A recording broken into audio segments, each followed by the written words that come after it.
I honestly did not know that the fourth season of Camp Cretaceous was out, so I was planning on doing this on something else. But then I was on Netflix, like, oh wow, this is out. So I started binge watching it, and so here I am with the review for season 4 of Camp Cretaceous. The whole show is a bit of a guilty pleasure for me because it's not that great of a show, like at all. Like there's plenty of times where I look at it and say, this is dumb, this is dumb, this is dumb. So compared to what I'm used to watching, it's not that great of a show. But it's still fun to watch. There's a lesson to be learned in every single episode, and the plot of every single episode revolves around a certain theme. Like maybe, learn how to ask for help, or you can't tell someone how to feel, or something. That there's always something to be learned in every single episode, and I really like that. This season kicks off immediately after the last season. In the last season, they finally got off the island, and in this one, they are attacked by the same mosasaurus that escaped in Jurassic World Fallen Kingdom, and they wash up on some mysterious island, and they have to figure out how to get off of it again and survive. I initially thought the island must have been Isla Sorna, because we've only ever seen Isla Nublar and Isla Sorna. We haven't seen any other islands. Isla Sorna is the one from Jurassic World, the Lost World Jurassic Park and Jurassic Park 3, if I'm not mistaken. Yeah.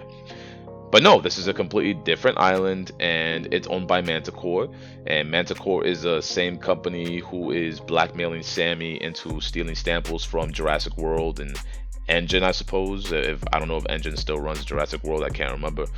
But yeah, she's being blackmailed to do that for Manticore. Her family is being blackmailed, and this island is owned by them, and it's a separate set of biomes that hold like different dinosaurs and whatnot.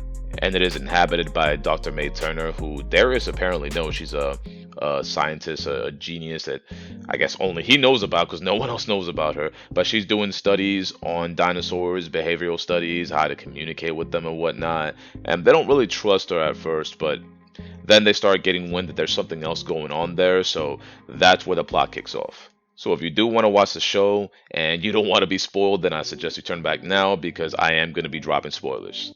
In this season, the main villain is Manticore, which is refreshing because it's always been running from dinosaurs, and that gets very boring after a while. So it's different, but it's also Jurassic World at the same time. So when you don't have enough dinosaurs, it ceases to be Jurassic World. They spend more time running from robots in this season than they did from dinosaurs, which doesn't bother me too much because, like I said, it's very refreshing to have something different other than dinosaurs all the time.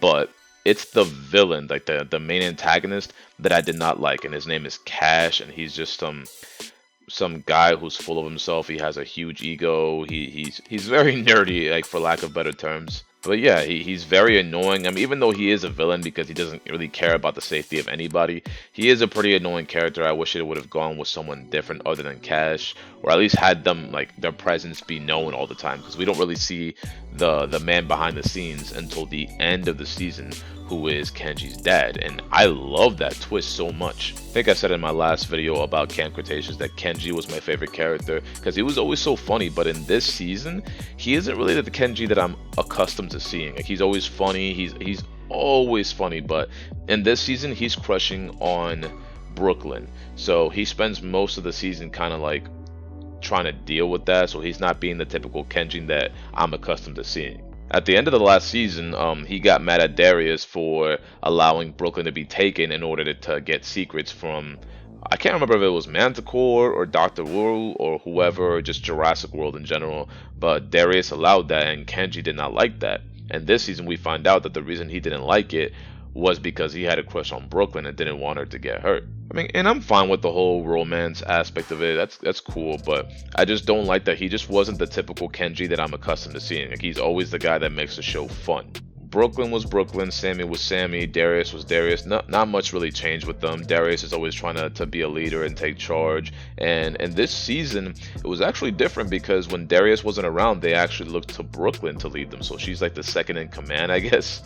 Sammy's always trying to be the cheerful one and keep everyone high-spirited, always having such positive energy around the group. So that's Sammy. And Yaz, I guess, is the realistic one. Primarily, she's usually the athletic one, the one who's always running for something because she's the fastest, she's the most athletic.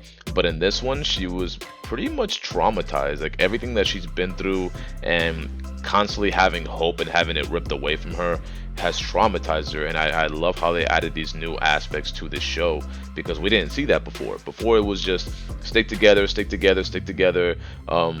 If we work together, we can do this, we can do that. But in this one, she was actually starting to fall apart because of everything she's been through, all the dinosaurs, all the teeth.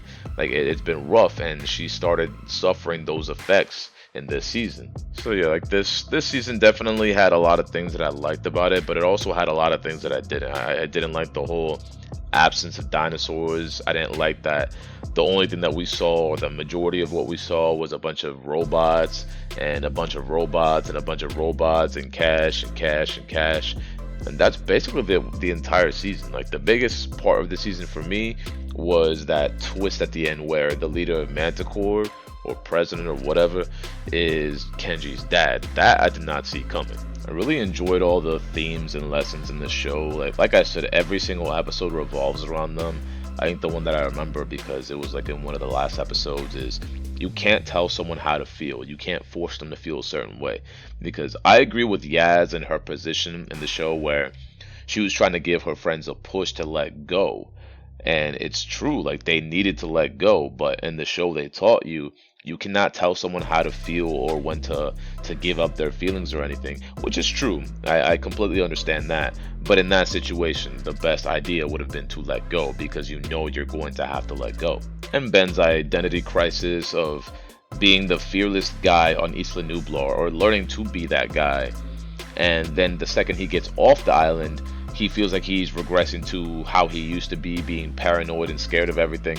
He wasn't that guy. He just associated himself with everything on Isla Nublar and survival and dinosaurs, etc., etc. So when that was gone, he started second guessing himself. But he was still the same guy. He had still changed from when he first arrived on Camp Cretaceous. And yeah, that's the extent of everything I liked about it. I love the new setting. I love the whole thing that it wasn't just about dinosaurs. I love the biomes. I love the lessons that were learned. I liked some of the character development, but the plot itself was boring. I did not like Cash at all. I didn't like them constantly trying to save the dinosaurs. Like, you should be trying to get home. And I really appreciated the moment where Darius putting going home over saving the dinosaurs, because I find it hard to believe that any kid would choose saving a dinosaur over going home. Again, this isn't that great of a show. It's a guilty pleasure of mine. It is fun to watch, but sometimes it's really dumb and it makes no sense. And yeah, I gotta respect the consistency with the characters and whatnot. They haven't really changed. They're still the same people.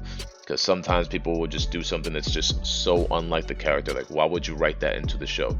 But no, all the characters have remained the same. Everything's been very consistent, but it's also been very redundant, and that's where I start to fall off the show. Hopefully season 5 is the last season, because it's getting very, very redundant. I mean, there's only so much they can do, and I appreciate the new setting, the biomes, the technology, but I mean, there's only so much you can do with that. Now we know that Manticore is a villain, and hopefully they just wrap that up in the next season and they send the kids home, because like, what else are you gonna do? I enjoy watching the show, but I'm not gonna enjoy watching this for another 3 seasons. And yeah, that's my breakdown. That's my review. I might have forgotten a few things. I don't know. If I did, let me know. But it's not a complicated show to understand, so even if I missed it, not a big deal. But yeah, let me know what you think in the comment section. Subscribe if you have not already. Please hit that like button. It helps me out a lot, and I will catch you on the next video on Friday. Next Friday. See you then. Bye bye.